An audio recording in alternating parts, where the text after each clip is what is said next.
Hey folks, welcome back to another Dice Tower preview. I'm Mark, and today we're taking a look at Into the Godsgrave, which is brought to you by Lucky Duck Games. It's for 1 to 4 players, ages 14 and up, and games generally run about 60 to 120 minutes. If the cruelty of the gods had any purpose at all, it remained a mystery even after their death. They gave us miserable fates and treated us like toys, but we knew it had to end one day. For better or for worse, so we revolted and slayed them all, for a price well beyond what we could afford. The world is damaged now, bearing the wounds of this impossible battle, but at the same time we are free and responsible for our own fates for the very first time. Yet from lands far away, followers of new gods arrive, and their true intent unknown, hidden behind their political agendas. Amongst all of this turmoil are you, a wild bunch of mercenaries, just blindly accepting another job. As you travel across the world, you will discover and scout unknown lands. Only the companion app knows what lies ahead and what kind of challenges your journey will bring. You'll face enemies, complete quests, and discover secrets of Godsgrave. Enemies you encounter will be introduced within the app, and quests will be tracked and completed by it too. Dozens of monsters, quests, items, and adventures are held in the story app to deliver a living and breathing world to explore. The full campaign will consist of multiple scenarios, each with different objectives and specific rules. For each scenario, you will focus on a different goal in the app. Every time you make a critical decision, the app will remember your choices and adjust the campaign accordingly. So, depending on your choices and accomplishments, the story may take different paths each time. But be careful, whenever any of the players and their heroes lose their last health point and would be eliminated from the game, the entire group has failed, and you will need to replay the scenario. So yes, this is an app and story-driven, action-packed story-driven game. As you adventure through this world, it is cooperative play as you'd expect. You're gonna have to be solving all kinds of different problems as you come up against them. And the app does a lot of the heavy lifting for you, dealing with enemies and so forth. But there's also map pieces that come out. This is the full map for the adventure that I got to experience.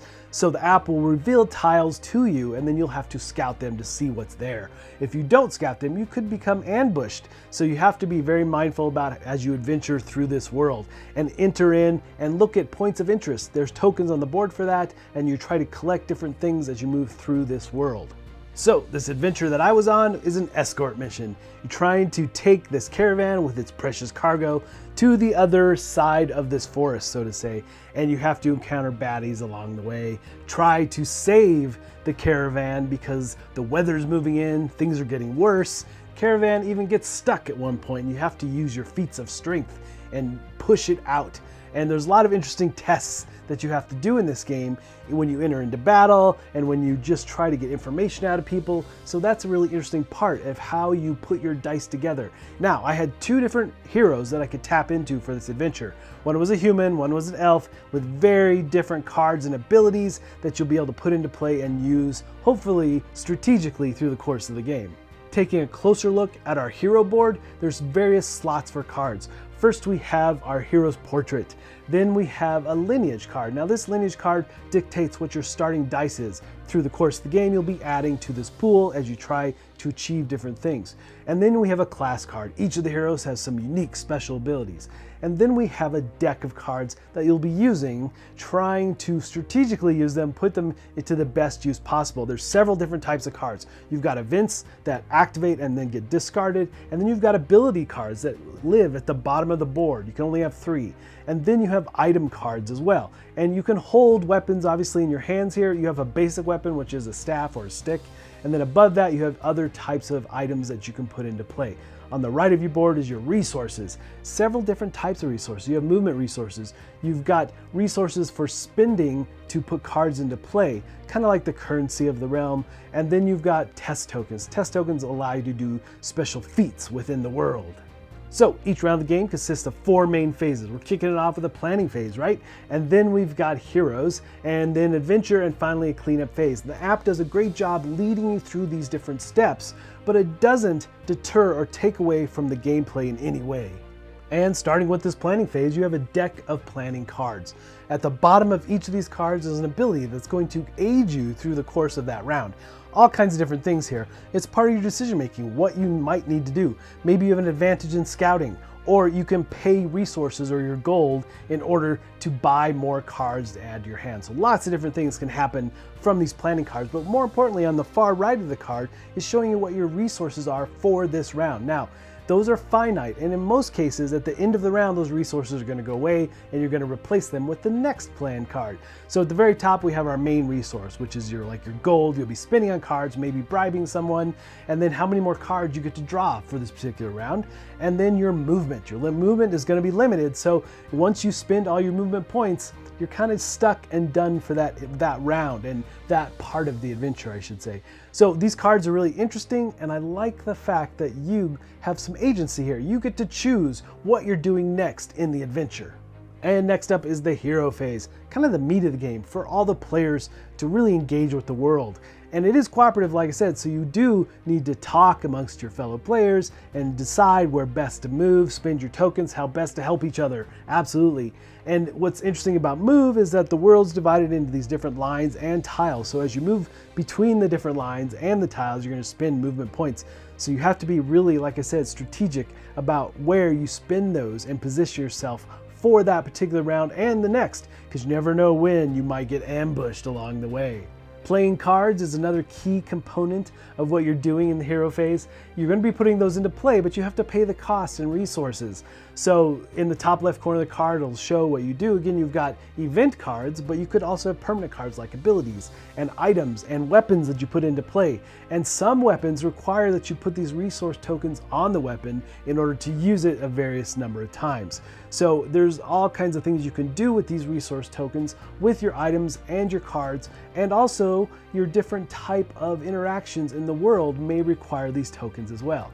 And then we have skills and skill testing. Now you have tokens to show how many times you can do a skill test.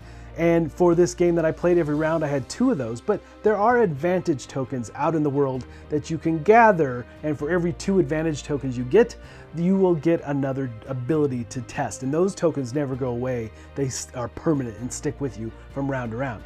So tests are key because you're going to need them for combat, for scouting a tile, for interacting with a point of interest token on the board, maybe. Some of them are just conversations you have with NPCs, but a lot of time you're going to have to do some sort of skill test inside of that as well. And you also have your class abilities that may require these different types of skill tokens to be used. But you're going to be rolling dice in all of the cases of doing these different types of skills. And there are 3 different types of dice you might be rolling. You have red for prowess, you have green for cunning, and you have blue for expertise. Now each of the dice has their own unique symbol for them, like the green dice has an eye for cunning. And you know what, in different tests you're gonna do better. Like in battle, you might do better if you have more red dice. If you're scouting out a tile, searching, you might do better when you roll the green dice. So they give you specific advantages for getting successes on these. But there's a simple icon, just a little star symbol showing a success in general. So rolling all your dice is definitely something you want to do for all the tests, be it combat, be it for a point of interest that you're interacting with, or just scouting, and of course your different types of things that may occur through the course of the game. And of course, the app will guide you through each of these tests, how many successes you need. Lots of things can change that up. Maybe just weather effects will change up how much you're gonna need to succeed on a test. Or, you know, the various tasks are so numerous. Interacting with NPC, getting the caravan out of the mud that it was stuck in, which was very challenging.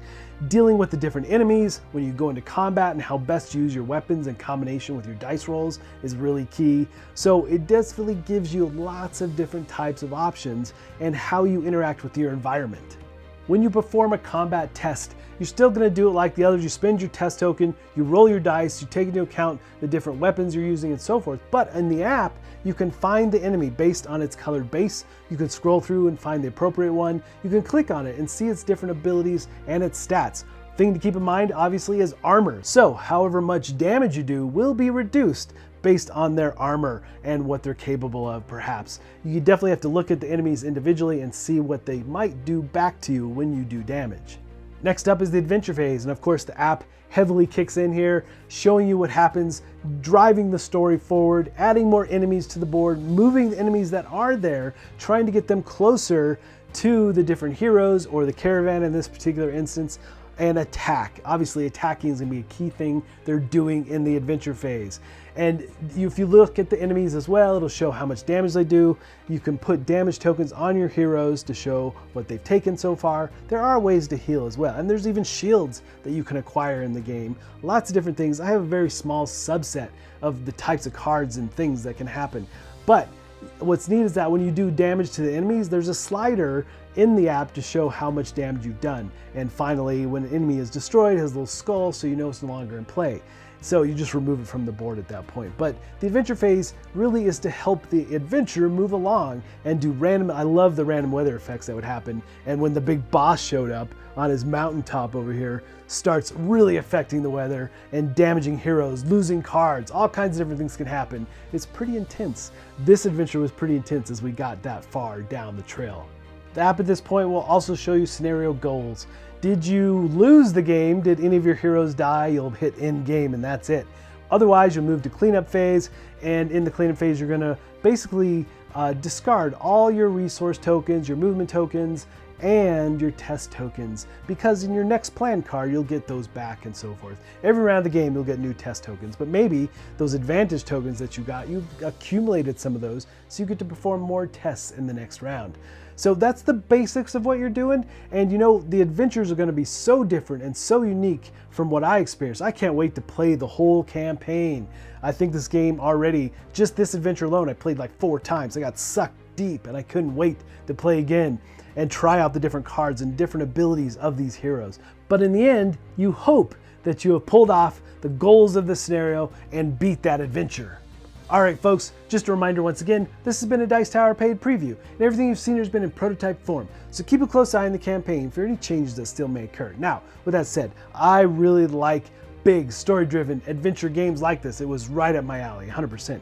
And I love how you flesh out your heroes, you spin these different cards, put them into play, and get special abilities, different items, you know, and how the plan cards work for each round of the game. That's something I really enjoyed, and how you best discuss among your fellow players and engage in the next adventure or the next round of that adventure. And you, again, I love the fact that it's a kind of the game that makes you come back wanting even more. But folks, ultimately, if this looks like something of interest to you, I'm sure they'd appreciate your support. So I think that's it from me, and until next time, we'll see you at the table.